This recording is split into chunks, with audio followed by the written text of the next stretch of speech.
能不能看清楚？我根本就没有推他。还敢顶嘴？你翅膀硬了是不是？我告诉你，我才是公司的总裁，你就是个小职员。我想给谁花钱，还轮不到你管。霍总，穆姐姐她一定也是不小心的，就是可惜了，你给我买的这条裙子了，可要10几万呢。不就一条裙子吗？明天再买个更贵的，替穆谦向你赔礼道歉。第一，我没有推他；第二，不是因为钻戒的事情一直在等你们，而是我一直加班到现在。加个班怎么了？你要是把你那些龌龊心思全都用在工作上，提高效率，也不至于天天会加班。加班还成我的错了。上个月公司又决策失误，亏损了几千万。我不一直熬夜加班做项目，那些合作方的货款怎么办？如果还不上，违约金就可以让我们破产。决策是我定的，你这么拐弯抹角，是在说我？你懂什么？我是为了和万景搭上关系，故意亏钱。决策失误很正常，我们一起承担就是了。我并没有责怪你的意思，只是以后花钱的时候，能不能我们2个商量着来？好啊，说来说去还是为了我花钱的问题。我不就用公司的钱给娇娇买了一个钻戒吗？那是我给娇娇这个工程的奖励。你别那么小心眼行不行？我小心眼？霍雨辰，你跟别人去开房给他买钻戒，你有没有想过？你记不记得？今天是我的生日。不就是个生日吗？这种小事你还做？你不就是想要个生日礼物？娇娇，你换下来那枚戒指呢？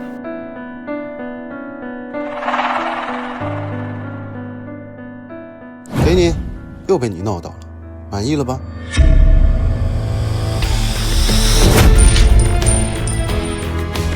穆谦，我都已经给你生日礼物了，你还发什么脾气？你疯了！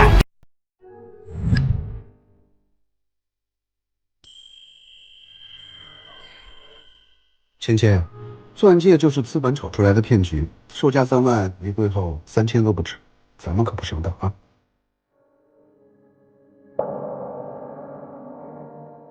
霍雨辰，结婚之前我喜欢2、3万的钻戒，你说那是骗局。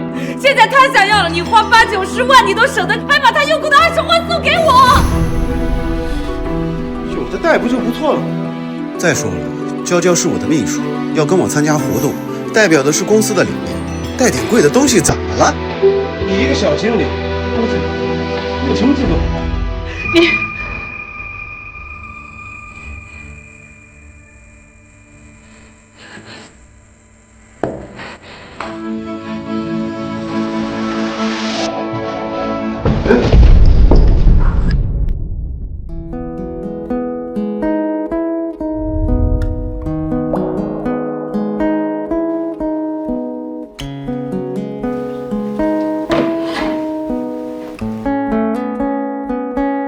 姐，医生说你熬夜工作太多太累，又突然生气，差点猝死过去。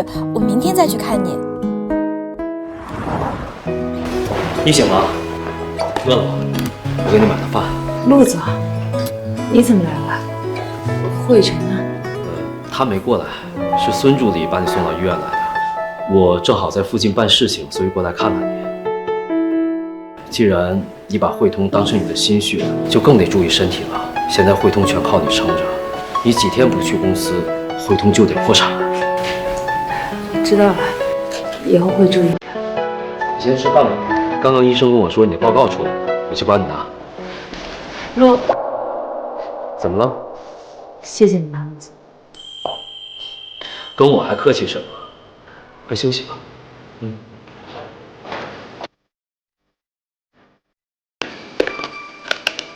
看在我的小孩上，应该是。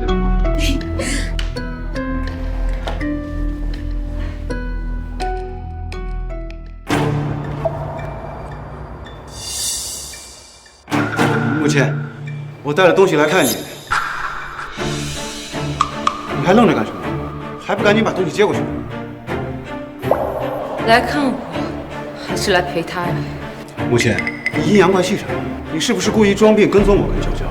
你要是有这个闲心，你不如赶快回家，整天以工作名义偷懒不做家务。你知道我妈对你意见有多大？还不如娇娇一个外人。你要是好好的伺候我，我也不至于这么对我。是，刘娇娇几句甜言蜜语，你都高兴；我日夜伺候你们3年，你都不满意，真的累了。累？你不就生个病吗？又死不了，矫情什么？就是啊，木姐姐，不就是个小病吗？霍总啊，最不喜欢矫情。我劝你啊，还是赶紧赶回公司好加班吧。那你呢？你来看什么病？还是来检查你们的孩子？什么孩子？穆倩，你能不能别无理取闹？我和娇娇从来就没有什么孩子。霍先生，刘女士，你们在这儿。复查结果出来了，不下2位，您的孩子非常健康。谁让你来的？你不是说没有孩子吗？都3个月了。你看吧，我早就明白你小肚鸡肠，怕你知道孩子这个事情，你又哭又闹，所以之前我才没告诉你。现在我为了尊重你，让你知道，结果你还是这个样子。陆倩，我对你太失望。那我应该怎么样？啊，一个妻子知道了自己丈夫出轨跟别人生孩子，你告诉我，我应该怎么样？出轨？陆倩，你能不能别说的那么恶心？我霍雨辰对婚姻忠诚，问心无愧。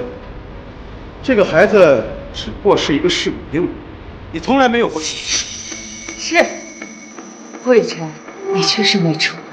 结婚3年，我的生日你从来不记得。你和刘娇娇在一起多少天，你倒是记得清楚。结婚3年，我在公司做牛做马，你看不见；刘娇娇做点什么，你倒是看在眼里。结婚3年，我每次说我想要个孩子，你都说你不喜欢小孩。现在你没有孩子了，3个月，才3个月，你就熬夜给你们的孩子挑奶彩、挑婴儿服。是，你确实没出轨。你翻我手机是吧？告诉你，我想干什么，你管不着。一定会让你这个人渣付出代价。你一个小经理能把我怎么样？不会说公司离了你就会倒闭吧？你配吗？你滚开！你没事吧？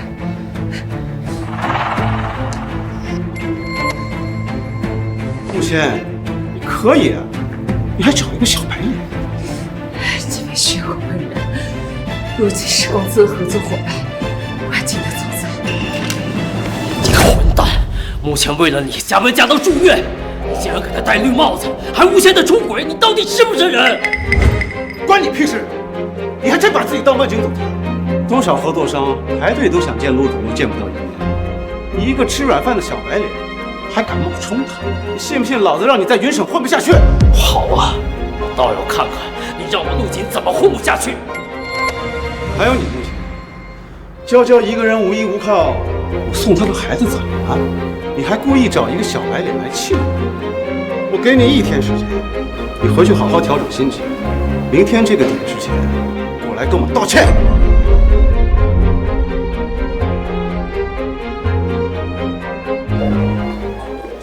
霍总，你就不怕穆姐姐真生气了，真和你离婚，真从公司离职啊？哼，离职？他一个整天混日子的小经理，对公司屁用没有？走了又怎么样？整天牛气哄哄，还真以为公司离了他不行？还离婚？他舍得离？这个人渣，他不知道你才是汇通的支柱吗？你只要拒绝这个项目，他明天立刻就完蛋。再说了，就算不提这些，你这些年对他付出的那些感情，他怎么敢啊？你说的没错，他明目张胆跟别人生孩子，对他而言，我可有可无，那我也不必在乎了。这个项目我不做了，我明天就去汇通离职，我要跟他离婚，我承受这苦男女付出代价。好，明天我也是。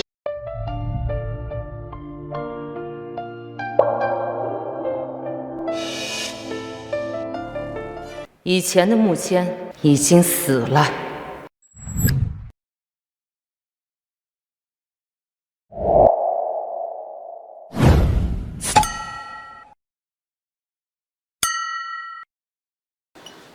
霍总，这穆姐姐到现在都还没来，该不会真的因为这个孩子，我们惹她生气了吧？她有什么资格好生气？娇娇，你放心，等会儿我就训她一顿，再把她的经理职位扒下来，让给你做。到时候让穆谦在你身边当一个小职员怎么样？啊，这不太合适吧？穆姐姐她能同意吗？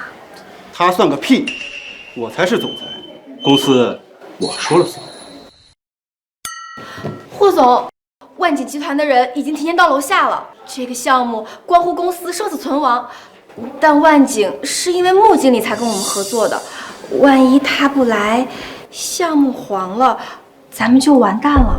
孙助理，请注意你的言辞。难道没了穆谦，这公司还办不成了？人家是冲着公司来的，不是穆谦。公司随便找一个人，都比他穆谦好。这个项目是公司的救命稻草，我不允许任何人掉链子。让穆谦滚过来见我。穆经理还没来公司，不就是个孩子吗？还跟我玩上罢工了？给他打电话，3分钟见不到他，我就让他彻底滚蛋。我到了。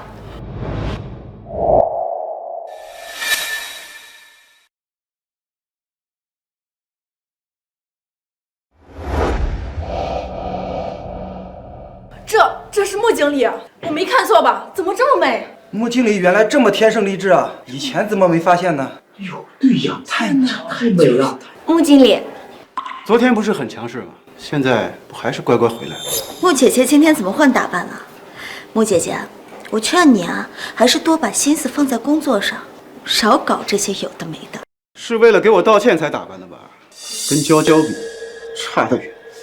等会儿你跟娇娇道个歉，跟她好好学学。霍总，我一定会好好教穆姐姐的。现在不是说这个的时候。穆谦，等会儿你跟我去接待万景的人，赶紧把项目书拿来给我审审。要是我不满意，要你好看。怎么聋了？穆谦，现在你还在跟我装腔作势，谁给你的胆子？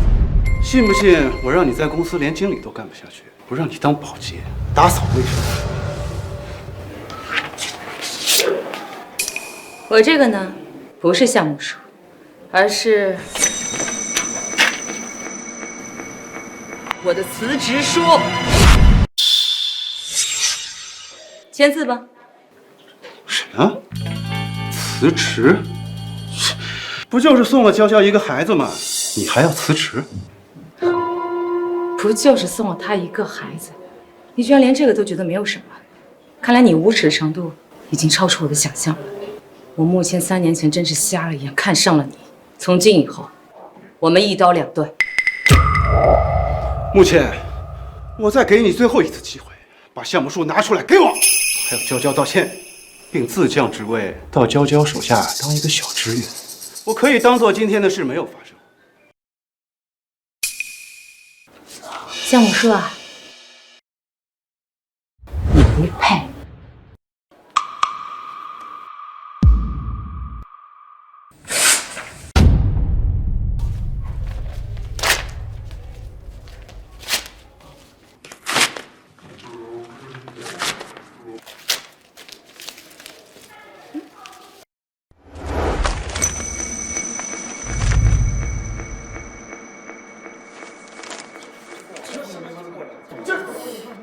我不会再给你机会了，项目没了，合作也没了，就算你求我，我都不会给你任何机会。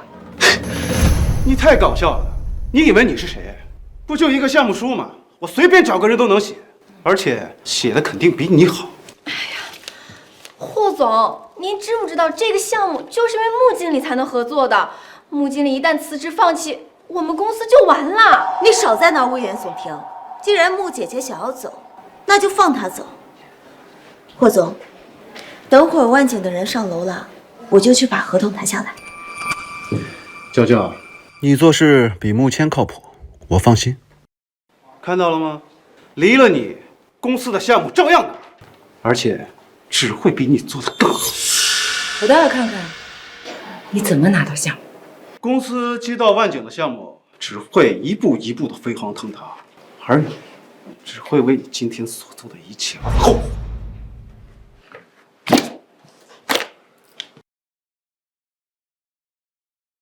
不好了，霍总，万景的人上楼了，他们听说穆经理辞职了，要立刻取消合作。什么？这怎么办呢？哎呀！万景的人怎么会为了穆谦取消合作啊？穆谦，是不是你搞的鬼？你昨天跟万景的人谈合作，是不是你从中作梗？签字呀，霍总，怎么样？不敢签？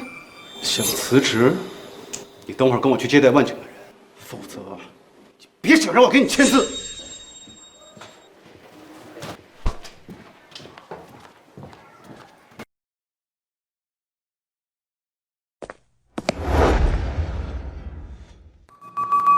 是你？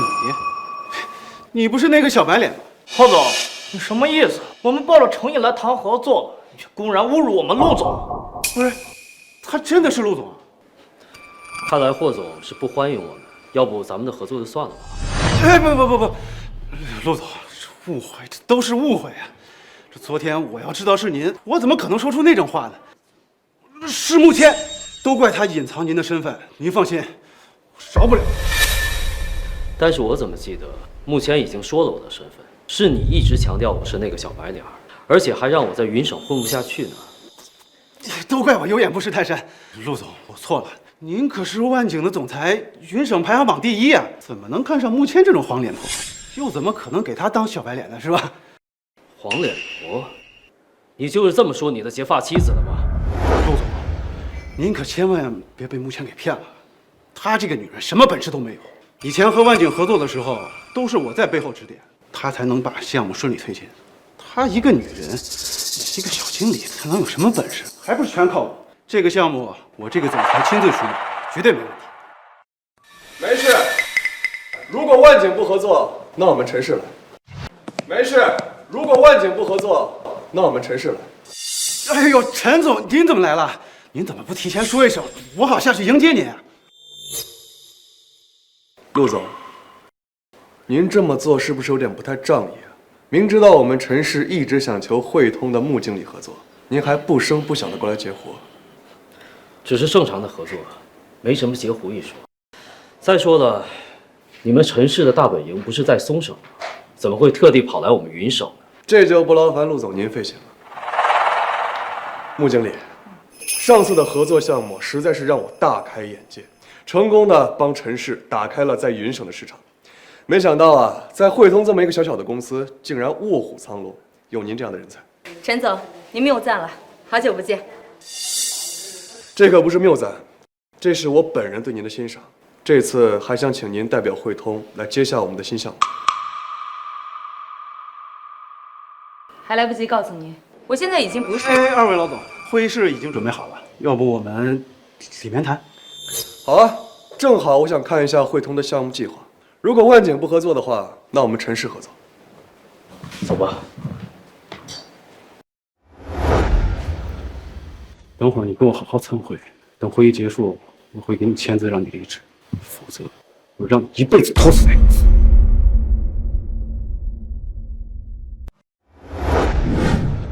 陆总您好，今天的项目介绍由我来主导。穆经理，今天你是嗓子不舒服吗？才让秘书来主持。陈总，我呢就是一个小经理，我还没有资格配秘书。至于让他介绍，这是公司的决策，我改变不了。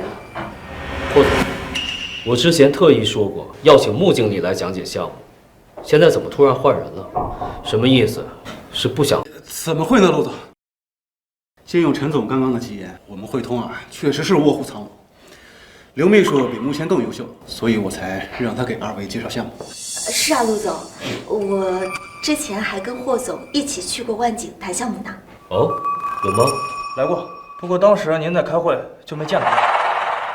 这个，陆总、陈总，这个项目我是总负责人，穆经理也不过是我的传声筒，我怕他不太了解，所以还是让我来讲解比较好。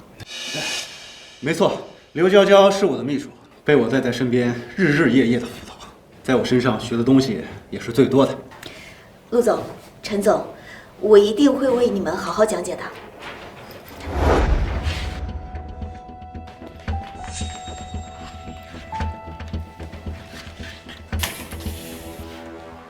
穆经理，你觉得呢？陆总，不如先听一听，我也很想知道这位刘秘书能讲出什么来。陆总、陈总，请看您手中的文件，这里面呢是我们汇通的项目介绍，今天就由我来为你们讲解一下。这个里面呢，策划案我看了，很不错，但是我比较看重实战经验。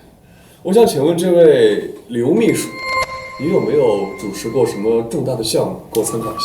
这个，陈总，我一直以来都是霍总的秘书，一直以来都是为霍总。这个大体的策划案，穆经理昨天已经给我看过了。我今天来公司是了解项目细节的，请不要耽误彼此的时间。怎么，你没有准备吗？当然不是啦，陆总。刘娇娇她是项目总负责人，具体一些的细节和杂事全是穆谦来负责的。我看这样吧，还是让穆谦来做主讲吧。对，还是算了吧。刚才刘秘书不是说了吗？我就是个传声筒，这我懂得也不多呀。这万一传错了，岂不是耽误大家合作？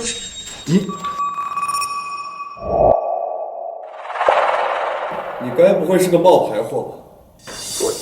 刘秘书，你一直推三阻四的，你到底了不了解项目？刚刚说你是项目总负责人，我看是自吹自擂的吧？穆谦，你是不是早就知道我会让娇娇来主持会议，所以你故意泄露机密和项目策划，让娇娇难堪？不就是一个孩子吗？你就这么小肚鸡肠的报复他，故意破坏公司的合作？你都说了，我小肚鸡肠，我要是不做一点小肚鸡肠的事情，我对不起你。你作为公司的员工，你的责任心呢？你的集体荣誉感呢？霍总，我看他就是故意想搅黄合作。等我先把项目促成，咱们再以商业泄密罪起诉他。陆总、陈总，不是我不了解项目，而是我需要手中的这份文件来为你们讲解。都是穆经理工作效率太低了，一直也没整理出来。不过您放心，我手中的这个项目一定是没有问题的。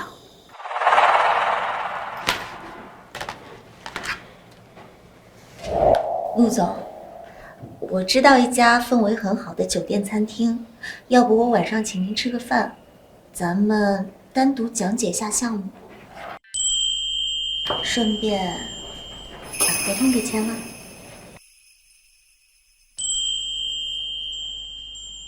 陈总，您晚上也可以一起来啊，我们汇通可以同时负责2个项目的。至于穆姐姐你呢，虽然你已经递交了辞职书，但是我们霍总还没签字，你就走不了。今晚你就把项目方案给做出来。今晚我跟陆总签合同之前，务必要交给我。他签不签字呢都没有关系，反正30天后我会依法自动离职。这左右只不过是浪费点时间而已。这30天呢，我就选择旷工，有本事你们开除我。你为了这个家，为了这个公司，我做牛做马这么多年，我也是时候该放松一下了，过一下我自己的生活。那看来穆经理今天晚上是有时间了，能不能请你一起吃个晚饭？他可能没时间陪你吃饭，因为今晚我也会约他吃饭。陆总，您不是答应我？刘小姐，请自重，我什么时候答应过跟你吃饭了？穆谦，你果然是抱着破坏合作的心来的，故意泄露文件给娇娇使绊子。娇娇已经原谅你了，你还故意破坏她和陆总的饭局，你能不能别这么恩将仇报？我恩将仇报？慧晨，你拿着我的项目给他做功了，还让他原谅我，他配吗？什么你的项目？没有公司这个平台，你做个屁项目！我告诉你，娇娇是我未来孩子的母亲，我命令你马上给他道歉，否则别怪我真的在你离婚协议上签字，让你玩砸了。慧晨，你的真面目终于露出来了。陆总，取消和汇通的合作。陈总，以我对汇通的了解呢，现在这里也没有能实现这个项目的人了。你继续合作下去呢，只能是血本无亏。我也建议你取消合作。穆倩，你放屁！你以为你是谁？两位总裁凭什么听你的？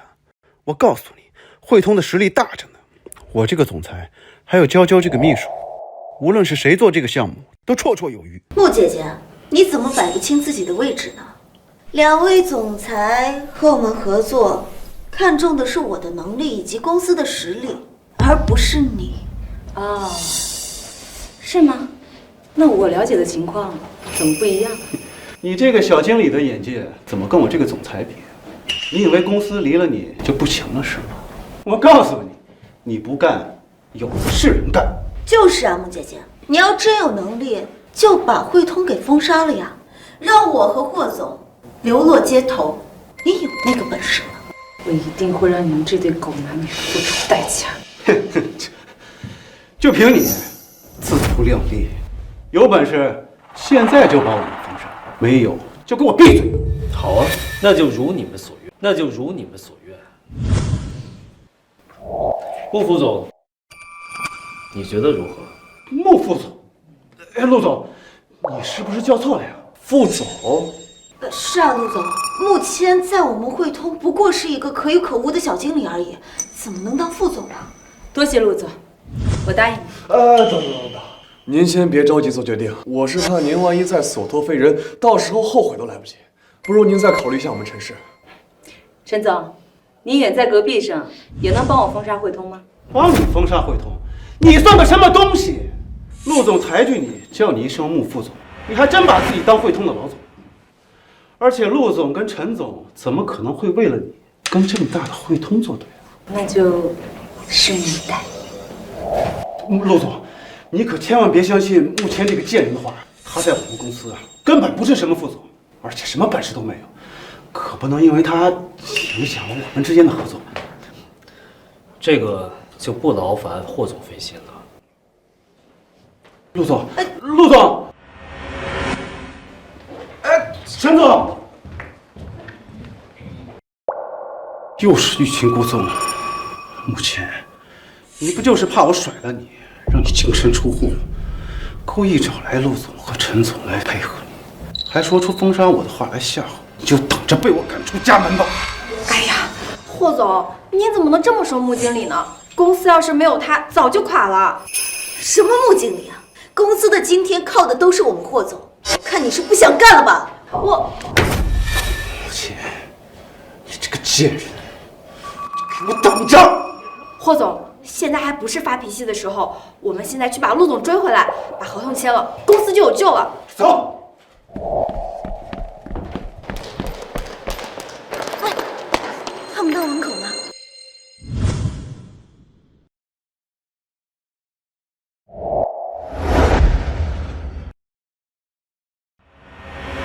怎么可能？两位总裁怎么可能降尊于贵，给他？二位请留步，咱们的项目在。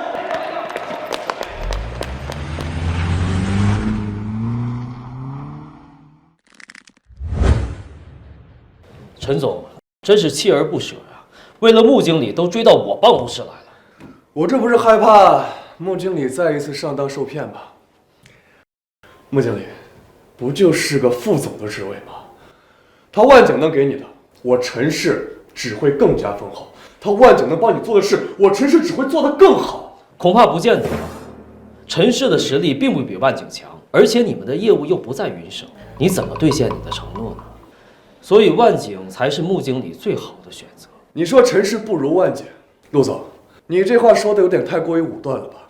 短短3年的时间里，我陈震已经把小小的陈氏发展成了苏省第1企业，超越万景只是时间的问题。而穆经理只有在我们陈氏才能大展宏图。多谢陈总抬爱，不过做人要言而有信，我已经答应陆总入职万景了，而且我的家在云省，暂时没有考虑去其他省发展的计划，我只能跟您说一声抱歉了。希望以后有机会我们可以合作。穆经理，你再考虑考虑。陈总，穆经理已经同意入职万景了，我希望你能听得懂，我不希望叫保安上来把你请出去。你好，穆经理，我不会放弃的。如果有一天你觉得他万景不适合你，欢迎你随时来我们松省找我。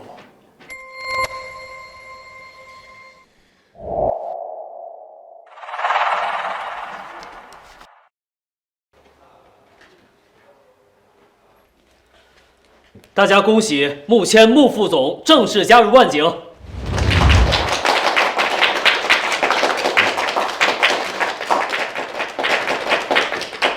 好了，大家都去忙吧。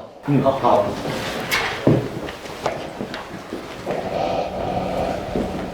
恭喜你，重获新生。穆谦，晚上有空吗？要不要一起吃个饭？还是不了，我刚进公司，得把工作抓起来。医生也都说过了，你现在的身体需要休养，不适合加班。还有工作的事情呢，你也不要太有压力。以你的能力，我相信只要顺其自然，就可以带领万景更上一层楼。多谢陆总，我一定不会让你失望的。不是让我失望。根据你刚刚签的入职协议的附加条款，你一旦入职以后，股权转让自动生效。所以你现在已经拥有万景30%的股权，持有量是跟我一样排名第1的大股东了。所以你现在应该做的是不让你自己失望。陆总，这个我知道你这么做是为了安我的心，可这太贵重了，而且现在万景的市值10几个亿，我不能收他。你的能力值这个价，我相信你加入以后，我们万景的市值会节节高升，翻倍、3倍、4倍、5倍，到时候我拥有的会远超于30%股权的回报。可是这个……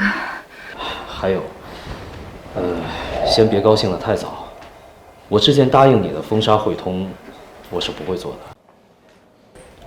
怎么，你不生气吗？不说我背信弃义？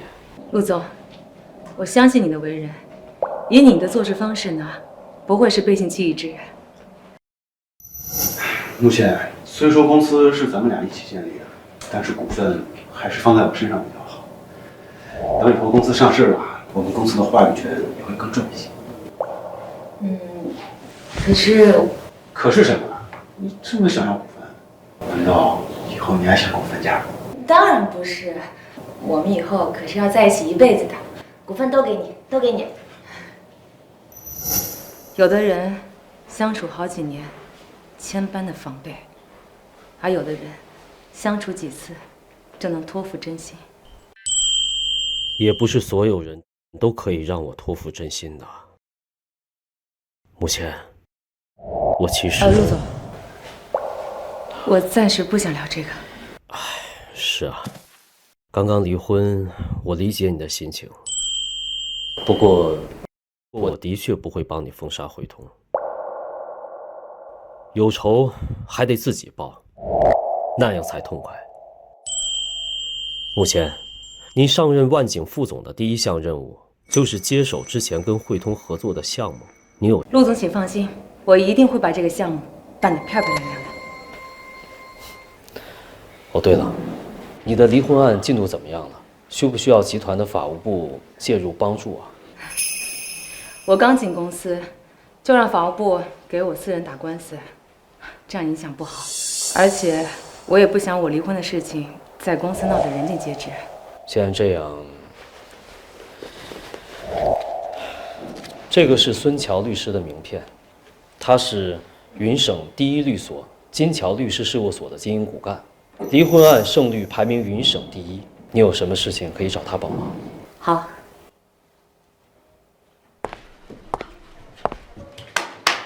都停一下！我宣布，从今往后，刘娇娇就是我们公司新的市场部经理。各位，从前公司市场部被穆谦那个无能的人所拖累，一直也没有什么能拿得出手的业绩。但从今天开始不会了，我将亲自带领你们拿下万景集团的大项目。都愣着干什么呢？鼓掌啊！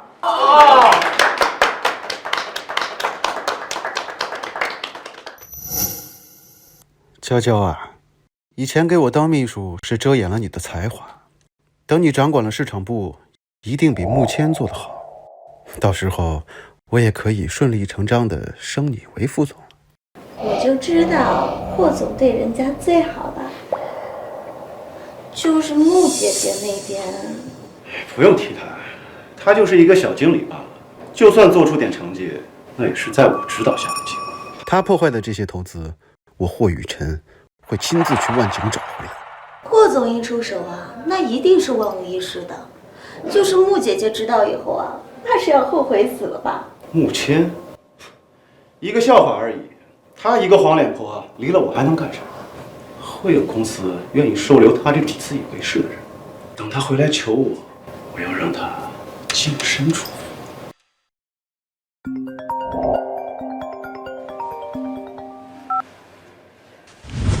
喂，霍雨辰先生是吗？我受穆谦女士的委托处理你们的离婚，请问你对协议有异议吗？如果没有，我们就正式走流程，以后你和穆女士的夫妻关系就正式结束。想让我同意穆谦带回来的离婚协议，做梦！他穆谦凭什么分走我一半财产？想离婚，只有一个办法，那就是让他净身出户。那就没办法了，我们只能按照穆女士的意思，依法提起离婚诉讼。请霍先生注意查收法院传票，还有穆女士让我们转告您，希望您不要后悔。后悔？他以为他是……喂，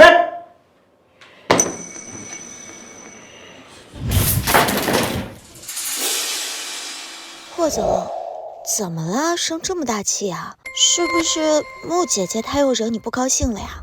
这个穆谦真是穷疯了，还有脸来分我的财产。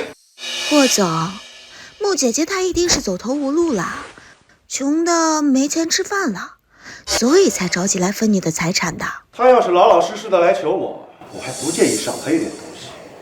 不过他现在跟我玩这一套，我倒要看看他一分钱没有，他能请什么样的律师，怎么赢这场离婚官司。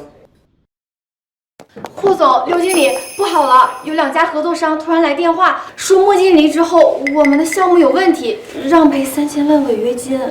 什么？不好了，霍总，昌盛的周经理说我们的项目停滞，已经违约了，让我们赔钱。霍总，复原的秦总说我们挪用的项目资金违法了，说要起诉我们公司，这可怎么办呀？好，霍总。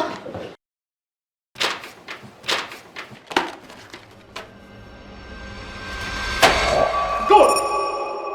你们一个个遇到问题就来找我，你们是干什么吃的？项目有问题，为什么不提前把他们留住，把他们拖住会不会？我们沟通了，可是都是借口。我看你们都是受穆谦指使来给霍总找麻烦的吧？想让霍总找他回来当项目经理，告诉他别做梦。我们没有呀，霍总，项目商觉得我们级别太低，做不了主，让真正有分量的人和他们沟通，所以我们才来找您和刘经理的。这么多项目，我和娇娇怎么忙得过来？以前这种项目是谁在负责？你现在把他叫过来，继续让他负责。可是他离职了。谁？把他给我找回来。实在不行，就给他加薪。是穆经理，您不知道吗？什么？穆谦？什么？穆谦？狐狸尾巴露出来了吧？我就说你们是和穆谦串通好的，来搞垮项目，搞霍总，想让霍总请他回来当项目经理，怎么样？被我说中了。怎么可能？穆经理可是号称云省第1的市场经理，有多少公司都挖过他呢？哎，他肯定不愿意回来了。高薪？挖谁啊？穆谦啊？你该不是在逗我笑的吧？这个公司谁不知道他穆谦是靠霍总才一步一步走到现在的？没了霍总，他算什么呀？还有你们啊，现在抓紧去把那些合作商给我稳固好了，要不然你们一个个都给我滚蛋！霍总，我去办。现在娇娇才是市场部的经理，要是她说你们不好好工作，你们就都别干。哟，霍总在啥地方呢？我来问问我们公司的货什么时候供上啊？还有我们的项目进度都停了好几天了，再不推进，你们赔得起违约金吗？还有我们的项目资金，你们一声不响就挪出去了。哈，我听说你还给你的小情人买了钻戒啊！哈哈，我警告你，后续项目如果出现任何问题，你们就等着坐牢吧。这应该不会吧？秦总，不好意思啊，我以汇通集团项目经理的名义起誓，我做担保，这个项目一定不会出现问题的。咱们也不至于走到打官司那一步吧？你担保？你算个什么东西啊？你也配？可是之前为什么没有问题？之前我们也挪过几次项目基金，但是后来我们都顺利的完成了这个项目。秦总，你放心，我们汇通啊有这个实力。以前是因为穆经理帮你们周转，给你们擦屁股，当然没问题了。现在穆经理离职了，你们有这个本事吗？我们今天来就是警告你们，赶紧让项目恢复正轨，否则下回来的就是我们的律师函。哼！秦总，霍总，滚出去！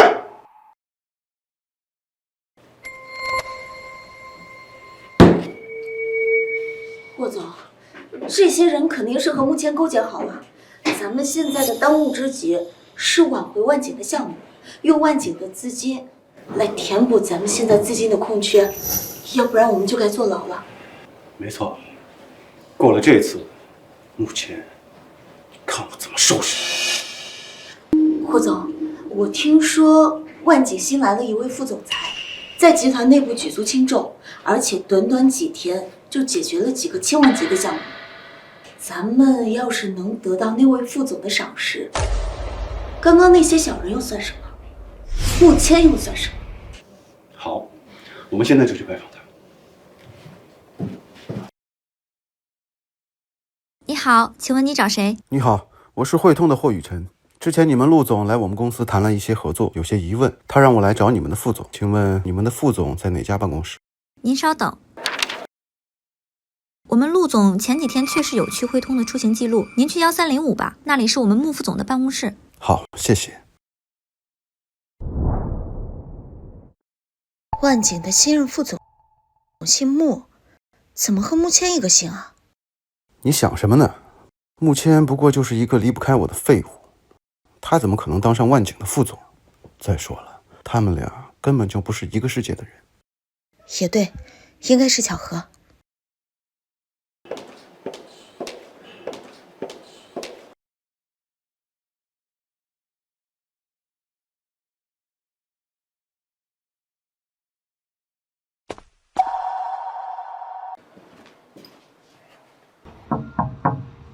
请进。穆总你好。穆谦，你怎么会在这儿？你入职了万景？你们公司负责汇通项目的新任副总呢？啊，原来是为了这件事情来的。不过，我也没有必要告诉你们。穆谦，你不就是被我开除了，怀恨在心，故意给我使绊子？可你也不想想，就算你侥幸进入了万兴，你也只不过是一个普通的小职员，误了我和你们副总的大生意，你担待得起吗？穆姐姐，你在万景是什么职位呀？文员、助理？该不会是保洁吧？哎呀，我知道你对我怀上霍总的孩子一直以来怀恨在心，实在不行的话，我可以给你道歉。你能不能别找我们霍总麻烦了呀？给他道歉，他配吗？穆谦，你不仅暗中破坏我们汇通和客户之间的关系，还坐在了副总的位置上，拒绝他的大客户。你就不怕我把这个事情告诉你们陆总，还有你们的副总，让他们开除你这个害群之马？随便你嘛。不过在此之前呢，先让我把你们赶出去。保安部门，1305进来2个无关人员，给我轰出去！你敢？把你们副总叫出来！不用叫了，我就是万景的副总。这个项目呢，你们死心吧。我不会。什么？你？哼，穆谦，吹牛你也应该有限度。结婚3年，我还不知道你那点三脚猫的功夫。要不是我照顾，你在汇通根本无法立足。而万景的新副总却是人中龙凤，雄才大略，你拿什么和他们比？就是啊，穆姐姐走了之后，我接手了汇通市场部经理的职位。同事们都说你能力差，你连一个汇通的市场部都管理不了，更别说这么大个万景。随便你怎么想。慧琛，只要你记住我们的离婚案就行。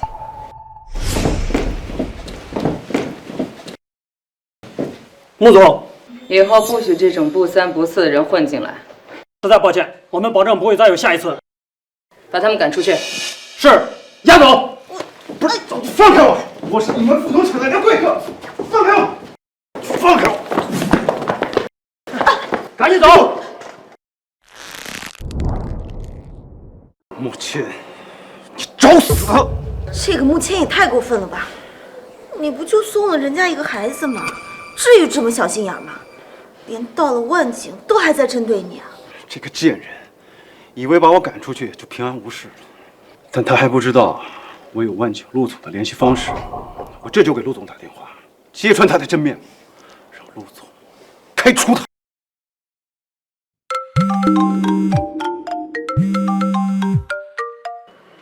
喂，你好，霍先生，我是金桥律师所的律师，受穆女士的委托处理你们的离婚案。法院已将传票送到你的住处，我们已在司法警察的陪同下来到你的住处，依法带走穆女士提供的证据。还想来我家找证据？做梦！我不同意。我们只是履行告知义务，您同不同意不重要。你敢？我告诉你，你什么王八蛋！金桥律师所，那不是云省最有名的大律师所吗？他穆谦哪来的这么多钱，找这么贵的律所？哪来的钱？他一个刚入职的小员工，哪有那么多钱？说不定他是违法挪用公司的钱。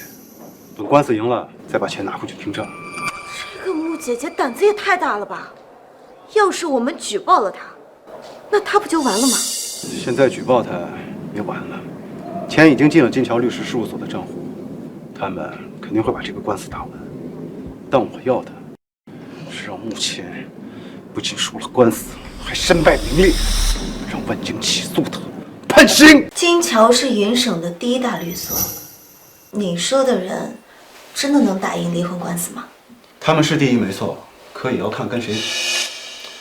在民间的律师事务所里，金桥足以称雄，但是在企业之间，万景的法务部无往不胜。我要找的这个人，正是万景法务部里的经理。目前他费尽心思想赢，这一次我要让他输得一无所有。周律师，霍总，请坐，请坐。坐，霍总。你好，周律师，我是汇通的霍玉琛。我们之前在一次商业活动上面见过面。你好，霍总。我有一桩官司想拜托周律师，事成之后绝对能让你获得你们公司陆总和新来副总的赏识。穆副总，你有我们新来副总的渠道，那可是位两面烟王。如果能获得他的支持，那我担任法务部副部长的几率就更大了。周律师，你放心，我有一个你们公司蛀虫的信息。这个人他劣迹斑斑，他不仅骗过你们陆总，甚至还冒充你们副总之名，欺上瞒下，破坏合作，甚至挪用公款。事成之后，会协助你一起揭发他。你为你们公司揪出了这么大一个祸害，何愁不能获得你们老总的赏识？居然还有这么大胆的人！可是我们公司禁止接私活。周律师，我有100%的把握。怎么样，周律师？这泼天的富贵都送到面前了，怎么不敢接？这有什么不敢的？资料给我。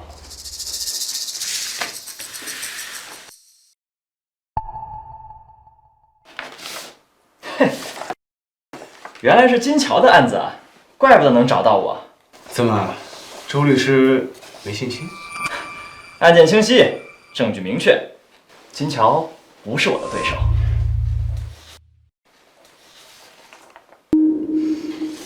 穆谦，你前妻叫穆谦，这倒是和我们公司新来的穆副总是同姓。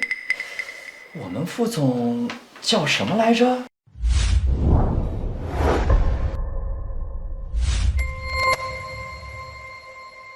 哎，巧合而已。天下姓穆的人多的是，你们副总才是真正的人杰。那个穆谦，他就是个废物。以前在公司全靠我的照顾，他才能在公司立足。那是，我们穆副总可牛了，肯定不是你那没本事的前妻能比的。这个贱人，现在都离婚了，还妄想分我的财产，做梦！周律师，我要让你把他判得越惨越好，最好让他欠我一大笔债。这种婚姻里的蛀虫确实不要脸。霍总，这个忙我帮定了。那就祝我们合作愉快。陆总，一点小事而已，没有必要特意放下公司的事情过来陪我。你的离婚案当然不是小事，不过你打这个婚姻官司的意义就不大了。汇通在惠宇辰手中已经千疮百孔，就算你赢了，迎来的也是一些债务，反而要赔钱。惠宇辰的财产可不止汇通公司，我们刚结婚那2年，他就用我在公司的收益买了不少基金，而且都挂在他的名下。就算公司破产了，他也能够锦衣玉食。那可是我辛辛苦苦在公司一直熬夜加班赚来的钱，我凭什么要留给你的奸夫淫妇还？霍总，我去提交材料了，稍后咱们庭上见。庭上见。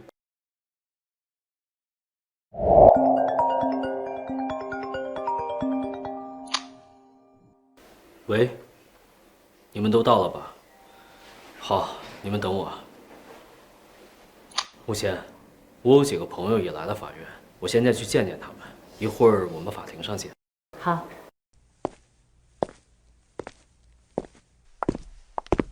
哟，穆谦，你还真敢来啊！一个一无是处的蛀虫，趴在我身上的吸血鬼，离婚了还来分我的财产。哎呦，大家快来看呐！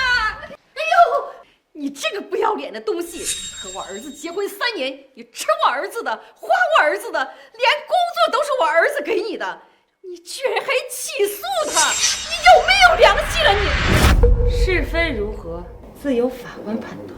哎呦，你这个人！穆谦，你不就是离了我活不下去才回来抢我的财产吗？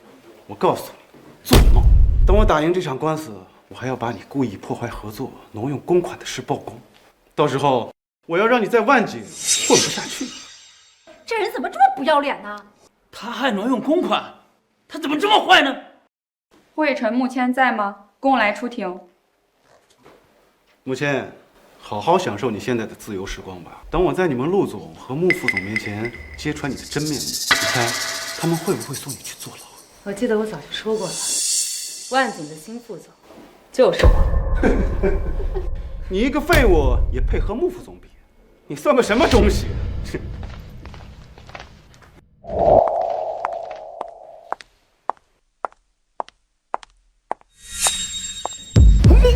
穆副总，穆副总，完了，全完了。周律师，今天这个官司就靠你了。等官司结束，我拿钱你升职，咱俩各求所需。生你老娘！老子快让你害死了！害你？咱俩是不是有什么误会啊？现在双方当事人都已经到场了，本案正式开庭。首先，请原告方讲述一下你起诉的缘由和事实，并且讲一下你的诉求。审判长，我和男方感情破灭，请求离婚，并且按照婚姻当中实际付出，分得80%夫妻共同财产。做梦！穆谦，你付出个屁！审判长，我是公司的总裁，家里的钱全都是我赚的，他就是个没本事的小职员，所有的基金、股票还有股权全部都在我身上，他凭什么分我的财产？还有啊，被告，请你注意法庭秩序。被告代理律师，请问你有什么话要说吗？审判长，我没有什么要举证的，我们认可原告的观点。不是你，不是。接下来，请原告代理律师进行举证。被告人在婚内与公司秘书出轨怀孕，这是医院的检测单，证实双方感情已经破裂，且被告方是过错方。被告虽然是公司的总裁，但公司的基本收入全部来自于穆千女士的劳动。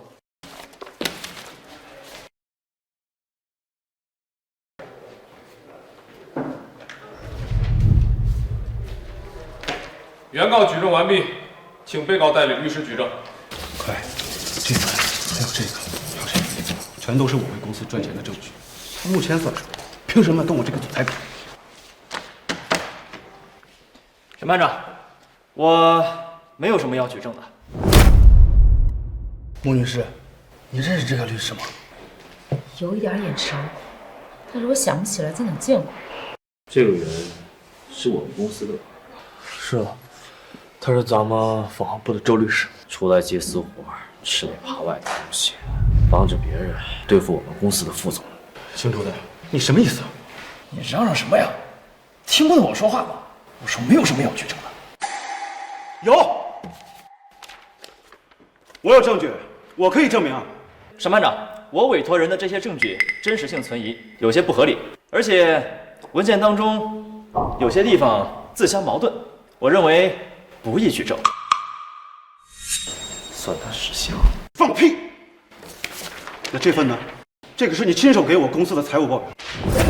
对，这文件的内容虽然对我的当事人有利，但是如果从另外一个角度出发，可以看得出来，公司的收入来源完全是原告，所以我认为确实能证明穆千女士提供的证据都是真的。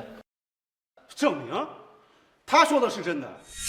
老子费了这么大的功夫给你准备的证据，就是为了证明他说的对。那我还打个屁官司？他妈姓周的，你是不是坑我？你这个律师是不是人呢？啊，是我儿子请你过来的，你怎么听个贱人说话？就是，我看你啊，早就和穆千有一腿了吧？请陪同人员注意不要影响法庭秩序，不然我们就只能请你们出去了。下面进入辩论环节，请原告律师先发言。双方的夫妻共同财产虽然都挂在被告人名下，但实际的出资人却是穆女士。根据法条中谁出资，归属权是谁的原则，我的委托人要求80%的归属权是完全合理的。被告代理律师，请问你有异议吗？姓周的，你要是再坑老子，老子就绝对不放过你。审判长，有异议。我认为80%的财产非常不合理。说得对，她一个女人，凭什么本事挣钱？所谓的出资，不还是花我给你的钱？这些年，她吃我的，用我的，所以我要求她净身出户，并且返还婚姻期间内我给她的所有花销，共计1293109块。所有的花销和记录我都打印成了文件。慧晨，你无耻的程度还真是超出我的想象。随你怎么骂，反正以后我就是你的债主。快跟审判长说我们的诉求，这官司一定。我方认为穆千女士要求的财产比例太低了，应该是95%，哦不，99%。什么？文件证明，购置这些资产的财产来源完全是穆千女士，并且在这场婚姻当中，我的委托人霍先生是过错方，而原告穆女士是受害方，所以我认为分配到更多的财产是合情合理，也是合法合规的。姓周的，老子弄死你！你放手！被告，如果你与代理律师有纠纷，可以过后进行起诉，但是现在请不要影响本案。